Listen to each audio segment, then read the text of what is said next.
the power to establish its committees and make standing orders for the orderly conduct of its proceedings, including proceedings of its committees. The power to appoint members of the committee and to remove them from the service of the committees is exclusively a power of the Senate, and the Council of Governors demand that certain senators be removed from the service of any committee is without constitutional anchor. The foregoing notwithstanding, the request by the Council of Governors for an engagement with the leadership of the Senate is consistent with the constitutional requirements of Article 6(2) and 189 of the Constitution for consultation and cooperation between the two levels of government is welcome. Accordingly, and following consultation with the leadership of the Senate, I hereby invite the leadership of the Council of Governors to a meeting with the leadership of the Senate to be held on Thursday, 26 February 2026 at 10 a.m. in the Mini Chamber County Hall Parliament Buildings, Nairobi. In the meantime, and as a condition for ongoing ahead with the meeting on the proposed date, the constitutional provisions on legislative oversight must be clearly understood to be enforced, and accordingly, any governor invited or summoned to appear before any committee of the Senate must do so, failing which the consequences provided for in the Constitution and the law shall follow. Signed by the Speaker of the Senate. So the thrust of the letter, where the Speaker is communicating the decision of the House leadership, is that a resolution that they will not appear until concerns raised in their letter addressed is untenable. That is the position of the House. A resolution that they will only appear once for every audit cycle before CPIC is also untenable. The power to appoint members of committees and to remove them is exclusively a power of the Senate, and the Council of Governors demand that certain senators be removed from the service of any committee is without constitutional anchor. And in the meantime, and as a condition for going ahead with the meeting on the proposed date, governors must respect legitimate invitations and summons from this committee. Now we must ask ourselves, of all these excuses, I think it's only Nairobi that has cited the 26th meeting. Tana say they're indisposed. Wajir saying that prior commitments. Migori, prior commitments. And I think it goes back to last week on Friday, where we were supposed to have Machakos and Mutembei. And again, this week, Chair, today we're supposed to have Baringo, and tomorrow Taita Taveta. Both have written letters. What reason has Baringo given? Baringo is saying, we respectfully request the postponement of the said meeting as the county government of Baringo will on the same day be hosting development partners from the EU, IFAD mission to Baringo, whose engagement had been scheduled earlier and requires full participation. What about the other one that you have cited? Taita is supposed to be tomorrow. The governor says, I'm currently in Nairobi Hospital undergoing various tests. As you're aware, I had a serious accident sometime in 2020, and as a result of this, I normally go for reviews every 6 months. Of late, I've not been feeling well, and this has necessitated this visit. It is on this grounds I humbly request your committee finds it to reschedule my Senate invitation for Friday, 20th February 2026 to a later date, preferably in March. So Taita is indisposed. Baringo, development partners. Mutembei had cited an activity in the county, a pre-planned activity in the county. Yes. Even though we saw the governor dancing in Mombasa. Machakos, did Machakos cite the 26th, or they gave? So I think, Honorable Member, it's a cocktail of excuses and stories. One might think that maybe even as you go on, Chair, apart from Tana River, whose documents are here, have the others brought documents? Clerk? Baringo has made the submissions, Taita Taveta has made submissions, Migori has made submissions, Tana River has made submissions, Wajir, they have not made submissions, Nairobi has made submissions. Did Mutembei and Machakos make submissions? Yes. They did. Now, would we be stretching our imagination to think that all these excuses are just calculated to buy time, frustrate the work of this committee, and just to ensure that we get to 31st of March without having done anything substantive? And if that then is the scheme, the meeting of 26th, will it be a meeting that is held in good faith? Because so far, a lot of allegations have been made about this committee, about this institution, about the members of this committee, but none of them has been substantiated. When you talk to the governors, the only thing they're saying is that we ask very hard questions. When we talk to them, they say that tunawamulika. They would be happy if this meeting was done in darkness. And that is one thing that we as members have resolved we will never allow. For as long as this committee has sat in the 13th Parliament, all our proceedings have been live, without exception. Even when governors walk in here and attempt to clear the room of media. So those are the things that they are complaining about. They call the media people here bloggers. They would want a situation where we are prosecuting business in darkness. So I have a feeling, members, that we are not dealing with very genuine partners. We are dealing with people who are trying to run away. We are dealing with people who are praying that the constitutional timelines will lapse. And then if we make any decision outside, they'll be the first ones to run to court, saying that we made decisions outside constitutional timelines. But because some of the excuses given here are to do with health, Taita, the senator from Taita, would be in a good position to confirm or deny some of those. No,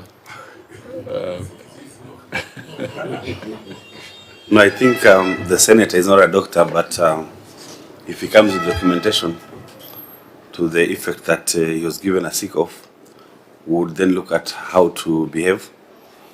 Same for Baringo, who has stated that they have an EU meeting. We can make a decision on that.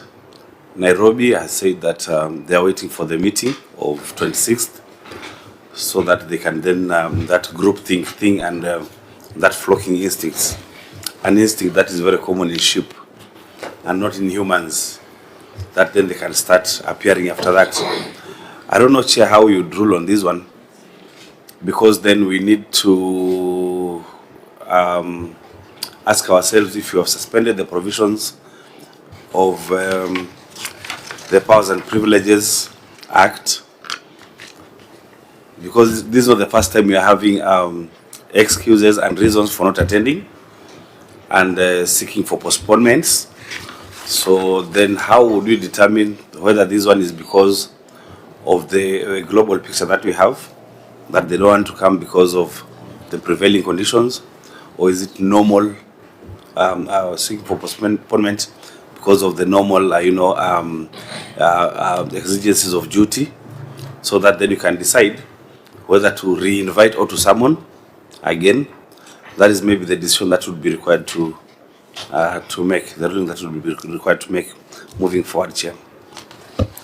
So since we invite them individually, then I think we need to deal with them individually. The Speaker in his communication was very clear that our rules of procedure have not been suspended. Our standing orders and constitutional mandate have not been suspended.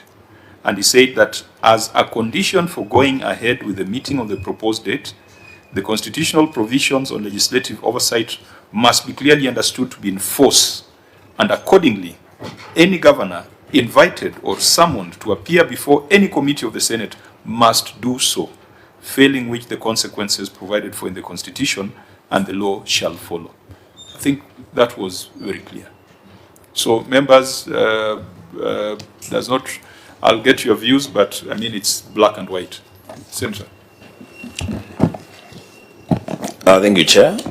Just a few things. One, if indeed it's true, and there is no way of establishing it, that the governor of Taita Taveta and the governor of Tana River, if they are indisposed, then we can only wish them quick recovery, and hope that soon they will be okay and able to attend these meetings. Secondly, Chair, I want to because after that meeting, I don't think we ever met again. After the meeting of the leadership of the House, I'm not sure we've had this meeting. Take this opportunity to thank the leadership of the Senate, led by the Speaker, for declining an invitation by the Council of Governors to participate in an act that amounts to a subversion of the Constitution, because what the OAG was trying to do by the letter they wrote was to say that they will not attend this committee, or their members will not attend this committee, giving reasons why they should not attend. And it's like they expected that the leadership of the House then will say, okay, fine, we will suspend the meetings and wait, then after we have a meeting, we can continue with the meeting. I want to thank the leadership of the Senate for instating that the law and the Constitution must be obeyed, and the decision to obey the law, it's a personal decision. People will decide whether they want to obey the law or they don't want to obey the law, and the consequences will follow. Thirdly, Chair,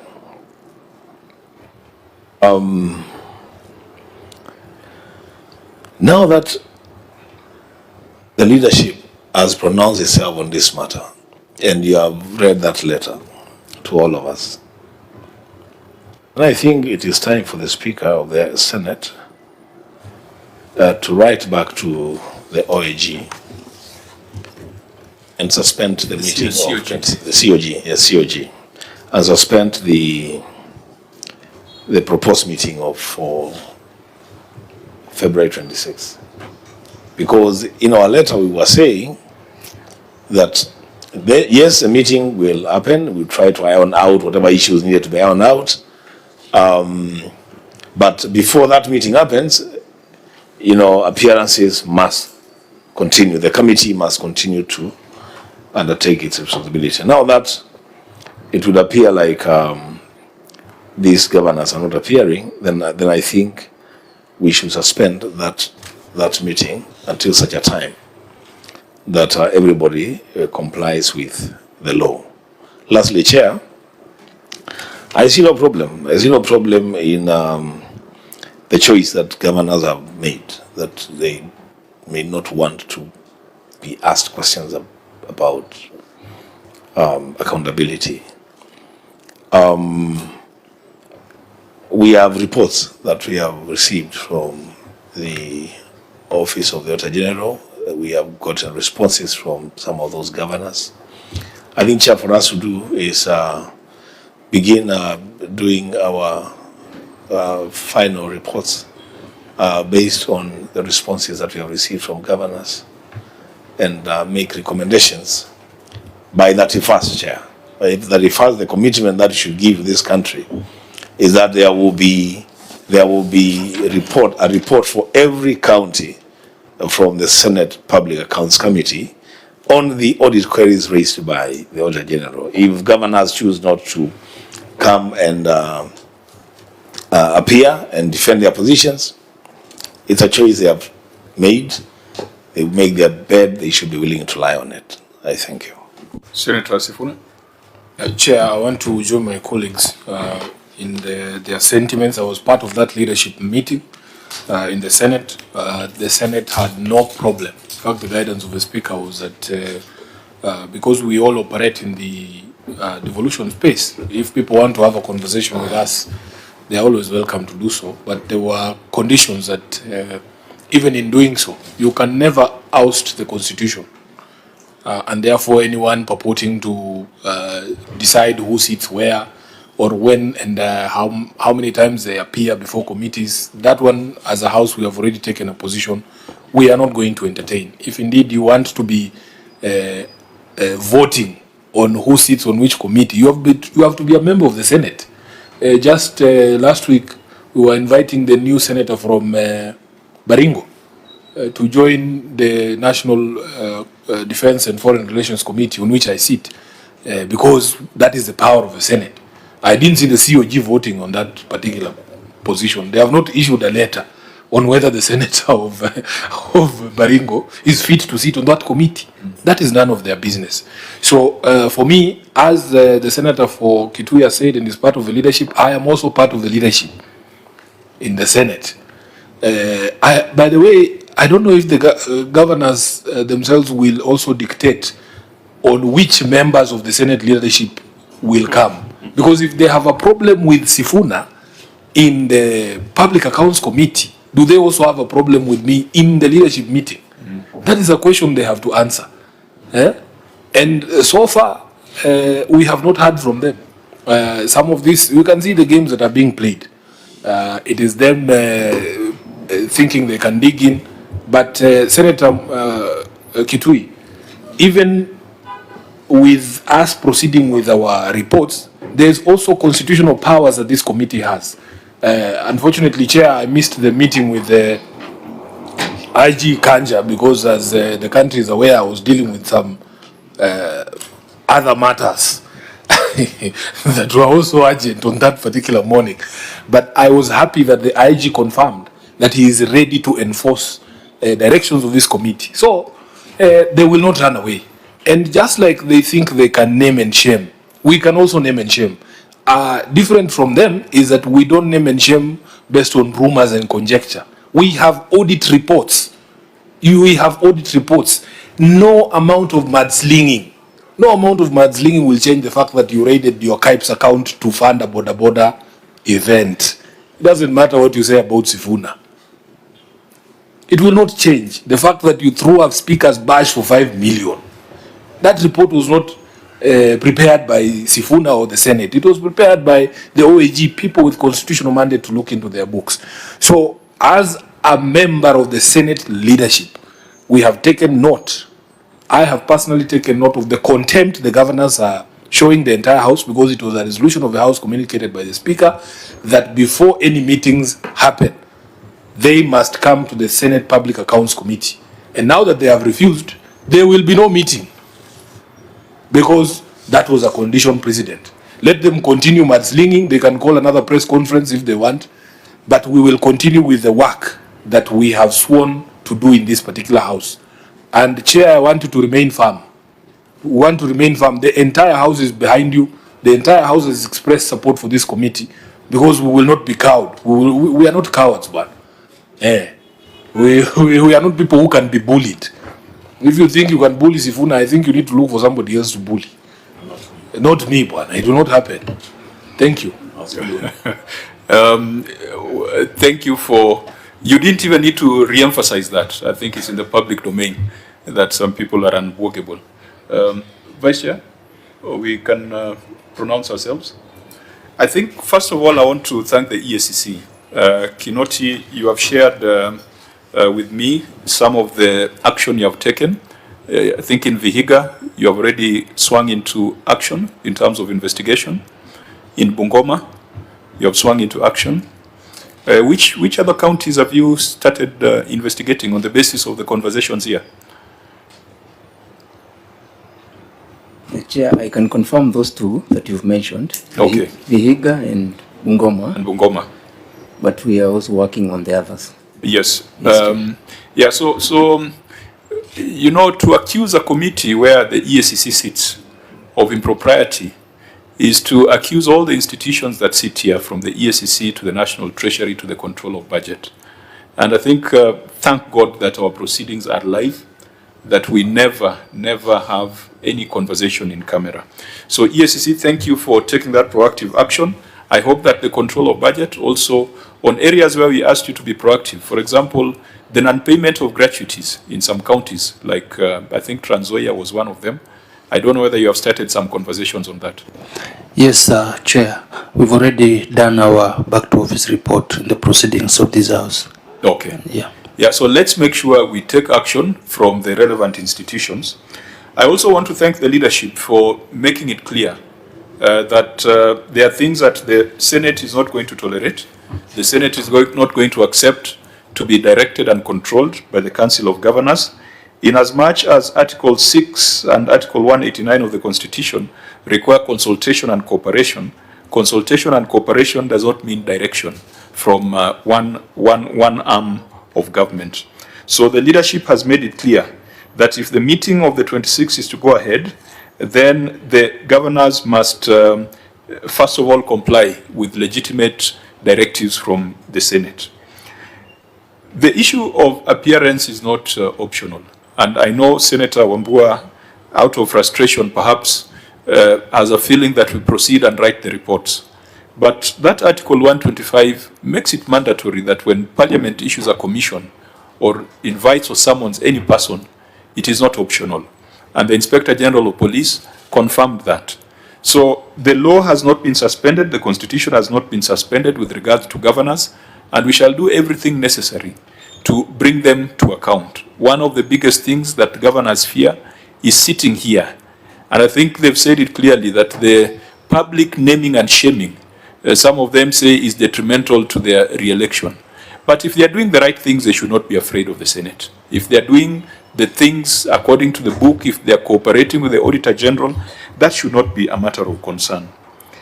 So, as we conclude, every governor invited will have to appear, and we will go to the full extent, including invocation of our power to have them brought here by the Inspector General of Police. For these specific counties, let us deal with them on a case-by-case basis, not collectively. Our rules of procedure are clear on when a county can seek for postponement. If the counties sought postponement within the timelines, we shall reinvite them. If they sought for postponement on the day of the meeting or a day to the meeting or less than 7 days to the meeting, our rules of procedure are clear. We shall issue summons for them to be compelled to appear before this committee. And I think as I conclude, we must build a PFM environment where everyone knows that they must account before they get more. We wrote the Constitution in such a way that it would appear as if you don't have to account. When your next disbursement is due, that it should be sent to you without any questions. That flies in the face of any financial management system, whether be it domestic, even your house girl in the house. If you give them money to buy food for breakfast, they will have to account for it before you give them money to buy food for lunch. And I think, senators, we are the ones who have been acting weak. We are the ones who have been acting weak. I believe the Constitution and statute puts us, when Article 96 makes us the overseers, and Article 229 allows us to look at these audit reports, we have the power to insist that a county cannot get money before it has accounted for what it has received. We have seen our sister committee, the Finance Committee, in this meeting in Kilifi, where the governors were insulting this particular committee. The Finance Committee was there, and the governors were lobbying them and massaging them to fight for 500 billion. It can't be that you want money, but you can't spend 1 day to account. So, members, we have the power. We have the power. And Treasury, control of budget, if there is no provision in law, we shall go for common law. Because in common law, you cannot get money before you have accounted for what you had received previously. It's there in interest management, and that, I think, should be the key principles or features of any proper financial management system. It is here at the Senate where the governors are expected to do that accountability. So they can't run away from it, and then in the month of July, they are receiving the 500 billion that the Senate has fought for. I think with that, it brings us to an end on this. Our rules of procedure are applicable. Any request for postponement outside the timelines automatically trigger summons. Maybe the other issue Chair should address herself to is then how will we program those counties that have not come? Will we maybe then congest our program more to have maybe more counties in the coming weeks and congest them within the program that is ongoing, or do we push them after the end of the program? That decision maybe can be made in this meeting. Actually, one of the, if there was goodwill at the meeting of 26 was to proceed, which already members are indicating that there's no goodwill. Owing to this artificial impasse, we might want to request the Speaker to allow this committee to sit on Wednesday morning. I think leave has been granted before to other committees. It was the Public Investment Committee in the last Parliament, so that we have a few extra days to be able to schedule and cover these counties that did not come. But our schedule was also running up to 13th of March. 16th of March. 16th of March. Now, the other sensitivity that has been brought to my attention is that there are some governors who profess to be practicing Muslims, and Ramadan started yesterday. And so you will start getting some requests that please give us a date after Ramadan. We expect Eid to be around 18th, 19th? 18th of March. So... But Chair, I'm not a Muslim, but I thought even when you're fasting, you're supposed to be working. Yes. Okay. There are some Muslims here, maybe you can ask, because It's not, I was in the Lands Committee with the Senator but Faki. not allowed to work. That should be clear. Now, Chair. I'm very careful on religious matters. But, Chair, let's be careful, that's advice. okay. Yeah. But in fact, I thought then the best time for them to appear would be that time, because the requirement for them, the accountability required of them during that month is at the highest level. So that would be the best time for them to appear. So it tells you that the reason why they don't want to appear. Yeah, Osman has something to say, if you grant. Yes? Honorable Chair and members, I'm a Muslim and I do fast, so I can sit here the whole day to do my work. So I don't think if that fasting will stop someone from accountability. Yes, Chair. But the accountability should be had. Chair, maybe just I can go on record, Cherargek Protich member. Okay, yeah.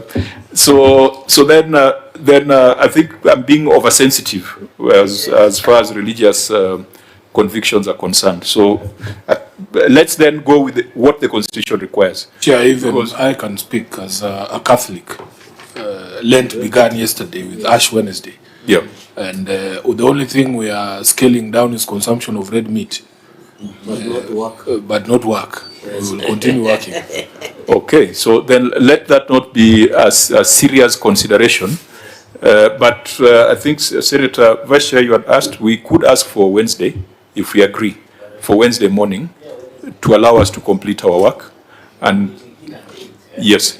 And I think, again, one of the areas with your indulgence, members, is that considering the short time, if we started early our meetings, we can be able to cover more.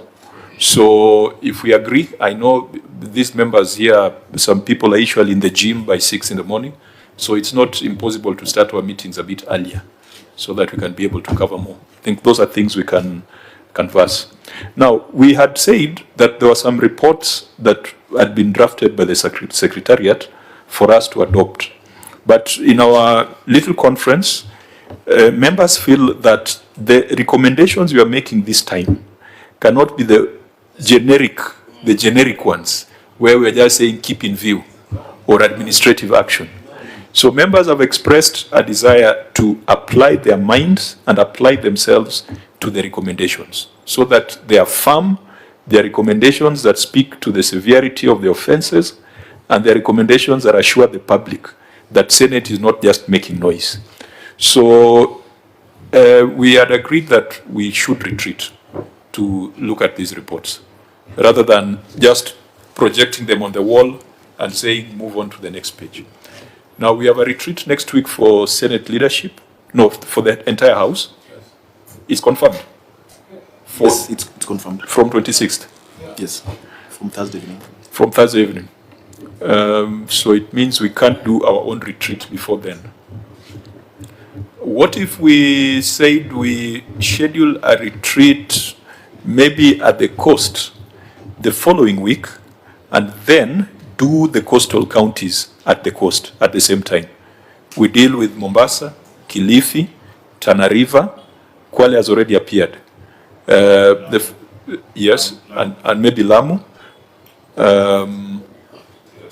Yeah, Tana River inclusive. So, Chair, there's a problem with that because we only have 2 days, Friday, Saturday, Sunday. Friday, Saturday, Sunday. Because on Tuesday, the House is sitting, so it might not be possible unless we seek leave of the Speaker. But can't we pick one of the days when we are there, we do at least 2 counties? Yes, it's possible. On a Friday. It's possible. Do 2 counties on a Friday. And then on Saturday, we go through the reports. I don't understand what the challenge is, because if members can travel on Thursday evening, we have Friday, Saturday, Sunday, Monday. We can sit on Monday. We can spill over to Monday. Yes. If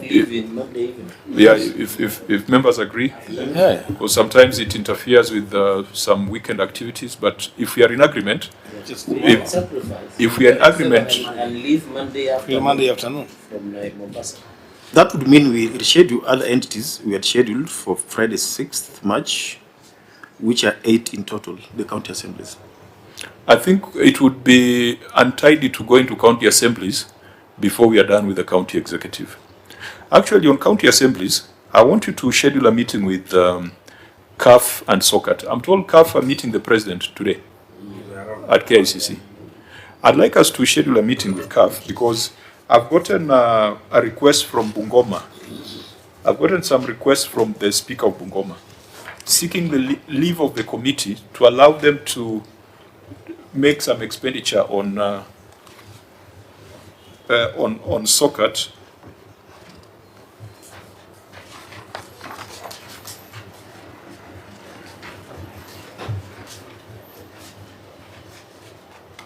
But my advice to them was, because we know that there's some legislative proposal that is in the pipeline, the best thing to do would for them to formally appear before this committee and we discuss, so that where we are recommending stoppage of support to SOCAT, CAF, those CASA games, things we know that are happening. Our problem has been the legal basis of CAF and SOCAT. So Clark, I think arising from these, actually they've written, CAF themselves have written. Why don't we, Monday we were supposed to have? Monday, Kiambu. Executive, yes. Have they responded? No, they have not. Have they written?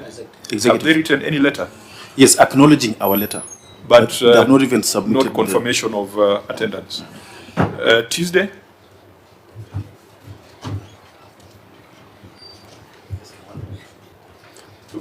Because we could have a conversation with CAF and SOCAT so that it's on record that we take note that the legislative proposal, I think it has left the Senate.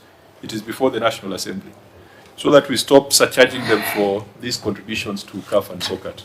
I know we have made that decision, but in reality, when you talk to your MCAs, sometimes it becomes necessary for those contributions to be made.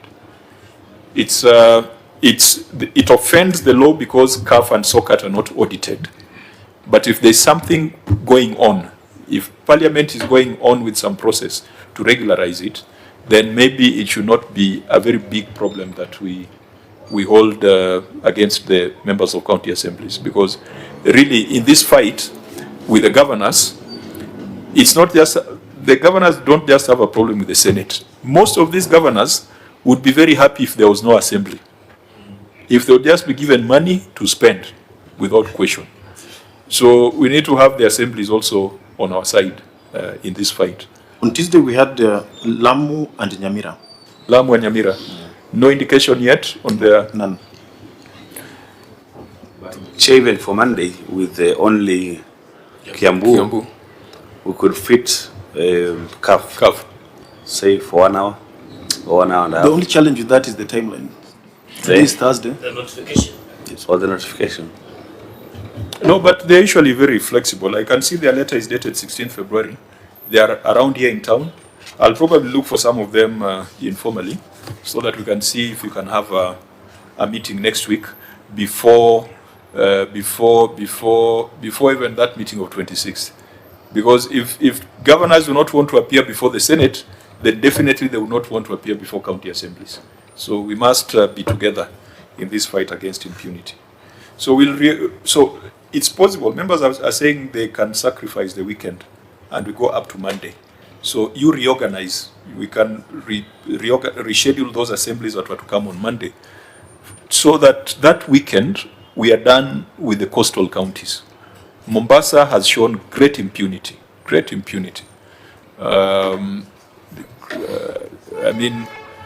The governor is a former chair of an oversight committee, but has never availed himself before this committee, prioritizing other things. Let me not say them on record. So we deal with Mombasa, we deal with Tana River, we deal with Kilifi, Lamu. So we can have on a Friday 2 of the entities, on a Monday 2 of the entities, Saturday, Sunday we deal with the reports. Members, that's okay, so that we allow the Secretariat to deal with the details? Fine. Are you going on record? Yeah. So, is there any other business? Again, there was the issue of the BPS. Now, looking at the time, and we had agreed with members earlier that we're going to have a brief meeting, I would like the brief to be circulated on the page, and then, in as much as we don't need to make submissions on it, it's important for us to understand what the budget portends, because I'm told the BPS has 420 billion as equitable share. The presidency was talking of 497 billion. Sam Atandi in his village rallies is talking of 450 billion. Governors are asking for 500 and something billion. So I think those are numbers that we need to understand. So maybe we can have that presented next week before the committee. Clerks, we can have that presented next week. Yes. It's fine. Any other business? There being no other business, the meeting is adjourned.